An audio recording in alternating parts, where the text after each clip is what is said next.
যেই ব্যক্তি এই দোয়াটা পড়বে ওই ব্যক্তির জন্য রব্বুল আলামিন কিয়ামতের দিন জান্নাতের 8টা দরজা খুলে দিবে। এই ব্যক্তির আমলগুলো আল্লাহর কাছে এমন ভাবে কবুল হয়েছে, আল্লাহর কাছে ওই ব্যক্তি এতটাই সেরা, জান্নাতের 8টা দরজা কিয়ামতের দিন এই লোকটাকে ডাকতে থাকবে। প্রতিটা দরজা বলবে আপনি আমার দরজা দিয়ে ঢুকে জান্নাতে প্রবেশ করেন। বিশ্বনবী যদি হেদায়েত দিতে পারতেন তাহলে বিশ্বনবীর চাচা আবু তালেব নাম শুনেছেন?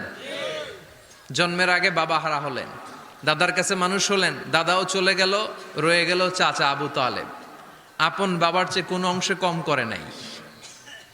বিশ্বনবীর প্রথম বিয়েটা খাদিজাতুল কুবরা তাহেরার সাথে নিজে দায়িত্ব নিয়ে বিয়ে দিয়েছেন।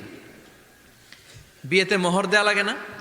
এই মোহরের টাকাটাও চাচা আবু তালেব নিজের পকেট থেকে দিয়েছিলেন।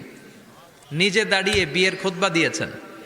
আজীবন ছাতার মতো নিজের ভাতিজাকে আগলে রেখেছেন যাতে কাফের মুশরিকরা হার্ট করতে না পারে। কিন্তু তারপরেও এই চাচার নসিবে কি হেদায়েত জুটেছে? চাচা অসুস্থ, মুমূর্ষ, চলে যাবে। বিষ্ণু বলেছেন লাকিনু মাউতাকুম লা ইলাহা ইল্লাল্লাহ, তোমরা মুমূর্ষদের সামনে বসে লা ইলাহা পড়ো। আবার বলেছেন ইকরাউ আলা মাউতাকুম সূরাতা ইয়াসিন, মুমূর্ষদের সামনে সূরা ইয়াসিন পড়ো। তো বিষ্ণুনবী যে তালকিল দিলেন, চাচা আপনি পড়েন না লা ইলাহা ইল্লাল্লাহ মুহাম্মাদুর রাসূলুল্লাহ। ওই দিক দিয়ে আবু জাহেল, উতবা, সাইবা এরা বলে খবরদার, আজীবন যে ধর্মের উপর ছিল ওইটার উপরই থাকো, নতুন ধর্মে যায়ও না। বিশ্বনবী বলে পড়েন লা ইলাহা, আবু জাহেল বলে পড়ো না।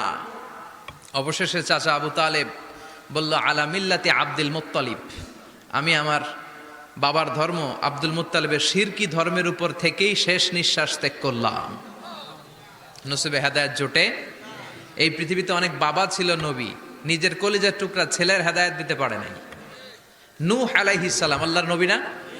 ওনার ছেলে কানাআনের হেদায়েত হয় নাই, ঠিক কি না? বিষ্ণুনবী দোয়া করতেন আনা দাওয়াতু আবি ইব্রাহিম, আমি আমার বাবা ইব্রাহিমের দোয়ার ফসল।